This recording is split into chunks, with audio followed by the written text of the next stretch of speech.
I just wanted to share something that's been making me feel a lot more in control of my day. It's nothing fancy, but it's something that has been helping me even on those messy days. You gotta start with your first win of the day. The way that you start your morning kinda decides how everything is gonna go the rest of the day.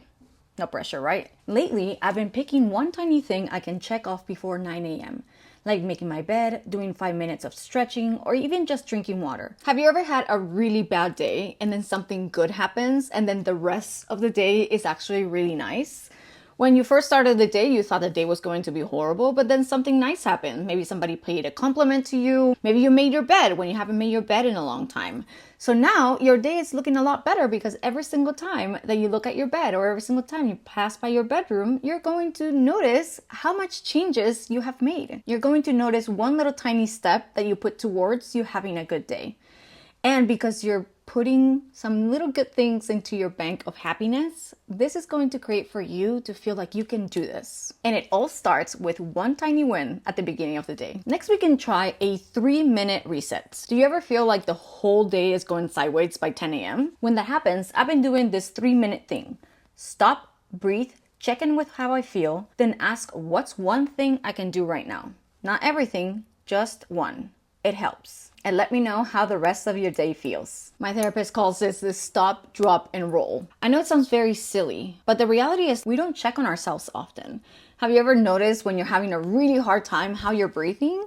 I can almost guarantee you that you're not breathing. Check in with your chest. Do you feel a tightness right here? Then maybe you're not getting as much oxygen as you could. Take a moment, breathe it out. Put your hand on your belly and make sure that these are belly breaths and not chest breaths. Are only creating more anxiety because they're creating all of that to happen right here. When you do it through your stomach, that actually creates for the breathing to be a lot more deep and go deeper into your body, which creates this somatic release. So if you want to get the somatic release, which just means like the release from your body, make sure that you're breathing from your stomach. Check with your body, where is the tension coming from? Release that with another breath. Just tell your body, okay, I hear you. I have this tightness in my throat, and I'm going to release you with this next breath. And you take a couple more deep breaths and then you continue with your day. You can also set a timer for 3 minutes. I know 3 minutes seems like, what am I going to get through 3 minutes of breathing?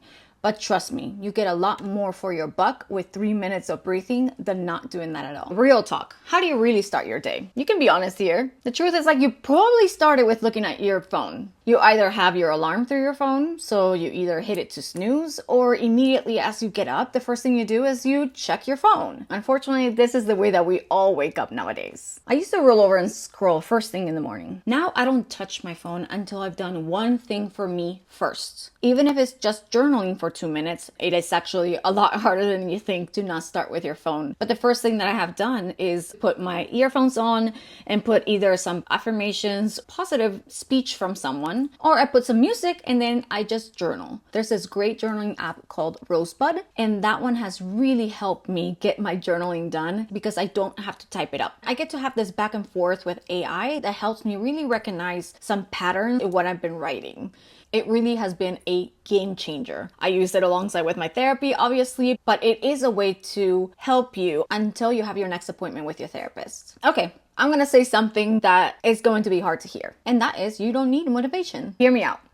If you're waiting to get motivated before you do a thing, that's not gonna work. What's been working for me is treating daily rituals like brushing my teeth. You don't need motivation to brush your teeth. You just do it.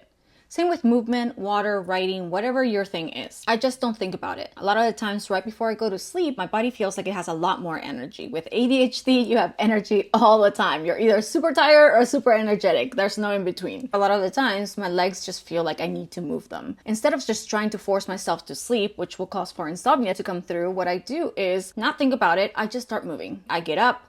I do some squats. If I don't feel like getting up and I'm tired, I literally just lay there and just raise my legs up and down until I feel tired enough. If I feel a yawn coming through, then that means that it's working, and then I actually sleep well. Your body will tell you what it needs. Do it messy, do it unmotivated, just do it. That's how it sticks. How can you make your rituals become your anchor? Some days just feel like chaos. Everything just seems to be weighing on you. The to-do list never ends. The house is a mess. And you have skipped laundry for the last time. Now you don't have underwear. I'm pretty sure you know what I mean. My rituals help me stay grounded. I started thinking of my daily ritual like an anchor. It's the thing I come back to no matter how wild the day gets. For me, it's lighting a candle and journaling for 5 minutes. Another ritual that I have is making my bed. My grandmother once told me, if you want to beat depression, what you have to do is starting with making your bed. Now I understand that this is important because it starts your day right. A lot of people have the ritual of starting the day with drinking a whole cup of water, and that really helps them feel a lot better. Some people have a ritual of having coffee first thing in the morning. What are some rituals that you can do? Power Hour has changed my life. Designate 1 hour daily just for you, doing activities that feed your soul. Whether it's reading, painting, or learning something new, this Power Hour reconnects you with your passions and reminds you of your strengths without putting any thought into it. What came up for you when I said project that you have not been spending time on?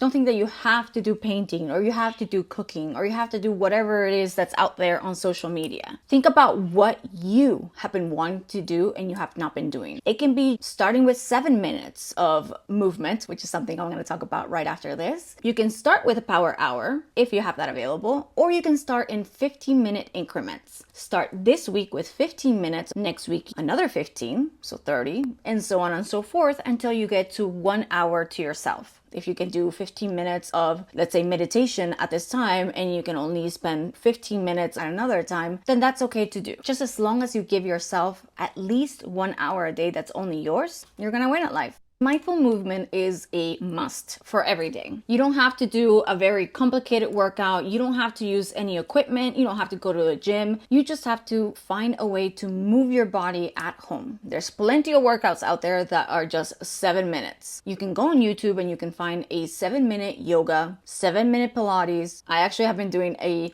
7-minute Pilates right before I go to bed. Choose any movement. It can be yoga, walking, dancing, anything that moves your body. But what's going to be most important in the mindfulness that comes into it is connecting with your body. Incorporate mindful movement into your daily routine. This could be a calming yoga session, a brisk walk in nature, or dancing in your living room. Movement not only boosts your mood, but also connects you with your body and mind. The way you can start in creating this mindful movement is designating a place in your home where you can have this movement-friendly environment. Choose any place in your home that you know that you can have a little bit of space. In the past, maybe I didn't have too much space, but I used my bed. So I moved a lot on top of my bed. If you don't have the space, use what you have. You can always have the outdoors as well. Challenge yourself to reach a new person each day. You can nurture people that you already know and you can boost your support network, or you can also talk to people that are new. Maybe you reach out to someone in a Facebook group that you have not spoken with before and make that connection. You can also attend workshops and classes. Boost your connections by reaching out to someone every day. It could be a friend, family member, or even a new acquaintance. Nurturing relationships can provide support and joy during your journey. Challenge yourself to reach out to a new person every day. Nurturing these bonds, it's going to feel like you have a bigger and stronger support network. Ending your day with an evening reflection can let go of stress and tension of the day. Spend a few minutes reviewing your day, acknowledging your wins, and releasing any stress. This reflection fosters gratitude and prepares you for a restful night. When you do your evening reflection, you can light a candle. If you have the time to do so, you can just dim your lights and just relax and acknowledge your daily accomplishments. Some small stuff that has been making a big difference for me, and I hope it does for you too. We're all figuring this out one day at a time. Just because one day you may start your morning on the wrong side of the bed does not mean that the rest of the day has to go like that. Try to have one of these daily wins and see if your day changes. Remember that each small step that you take contributes to a life full of joy and fulfillment. Life is made out of the little tiny things that we do every day, and you can make the bad ones up with some really great ones. That's all for me. I'll see you on the next one. Bye.